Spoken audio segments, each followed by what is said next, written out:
हिमाचल प्रदेश के विश्वसनीय jeweller Bhushan jewellers Solan.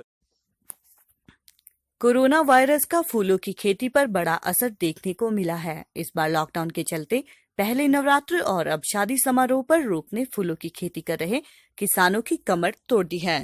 Shimla जिला में फूल उत्पादकों को फूलों के खरीदार नहीं मिल रहे हैं। फूल खेतों और पॉली हाउसों में ही मुरझा रहे हैं, जिसके चलते उन्हें लाखों रुपए का नुकसान झेलना पड़ा है।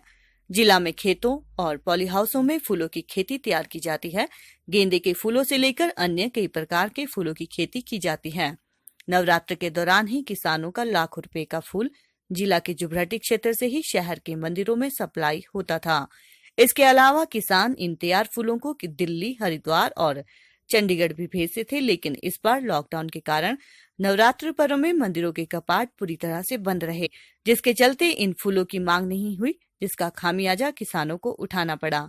हालत ऐसी है कि कई किसानों के फूल मुरझाने की कगार पर पहुंच गए हैं, जबकि पौधों से फूलों का तुड़ान न होने के कारण नए फूल भी पौधों पर नहीं उगे हैं। अब शादी विवाह सहित अन्य समारोह पर भी लॉकडाउन का ग्रहण लगा हुआ है, जिसके चलते किसानों को अब अपनी फूलों की खेती बर्बाद होती हुई दिख रही है।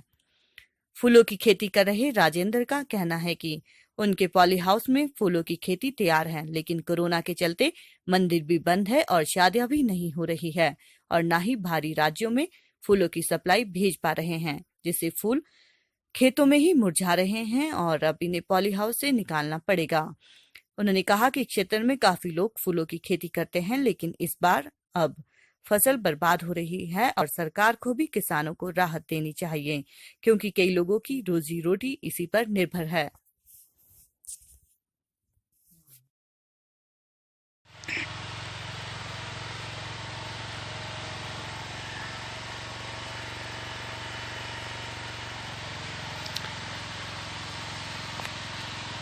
मैं राजेंद्र ठाकुर इस समय मैं अपने पॉली हाउस में खड़ा हूँ, जिसमें कार्नेशन फूलों की खेती जो है वो लगी हुई है। और ये कार्नेशन के फूल आप देख रहे होंगे कि लगभग इस समय जो है वो पूरे पॉली हाउस में तैयार है। ये poly house 750 square metre area में लगा है और ये फूल की खेती इस वक्त तैयार है, परंतु देश में कोरोना वायरस की वजह से लॉकडाउन चले होने के कारण मंडियों में नहीं जा पा रही है। एक तो आने जाने के साधन भी इस वक्त अनुमति नहीं है और दूसरे बाज़ार में भी जो है वो कोई शादी विवाह समारोह की गतिविधियां जो है वो नहीं हो रही, इसलिए इसकी मांग भी नहीं है। तो इस कोरोना वायरस की वजह से जो है वो हमारी ये फूलों की खेती जो है वो सारी बर्बाद हो रही है। और ये जो फूल इस वक्त देख रहे हैं आप, ये सब तैयार हो चुके हैं और ये इस अवस्था में अब ना तो मंडी में ले जाने लायक है, ये सब ख़राब हो चुके हैं और इन्हें जो है वो यहाँ से उखाड़ कर काट कर जो है वो फेंका जाना ज़रूरी है, क्योंकि जब तक इन्हें काटेंगे नहीं तब तक इनकी जगह में जो है वो दूसरे शूट जो है वो आएंगे नहीं। इसलिए इनको काटा जाना इस वक्त बहुत ज़रूरी है, मगर क्योंकि बाज़ार में इस वक्त जो है वो इसकी मांग नहीं है, मार्केट नहीं है, इसलिए इसको फेंकने की जो हमारी किसान की मजबूरी है।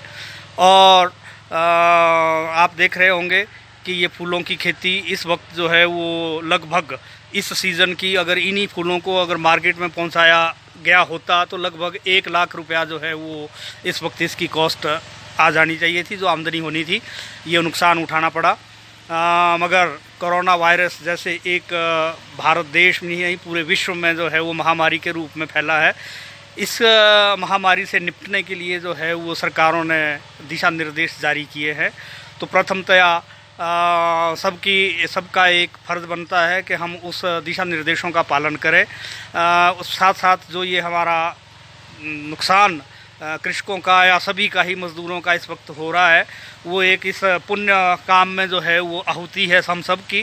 सरकार से अनुरोध है कि जो कुछ भी कल को इसके बदले में जैसे कि घोषणाएं की जा रही है कि थोड़ा थोड़ा किसी न किसी को राहत दी जाएगी, तो हम समझते हैं कि किसानों को भी जो है वो इस किस्म की दुश्वारी का सामना करना पड़ रहा है। उसके लिए जो है वो किसानों को भी एक राहत का जो है वो पैकेज दिया जाए। धन्यवाद।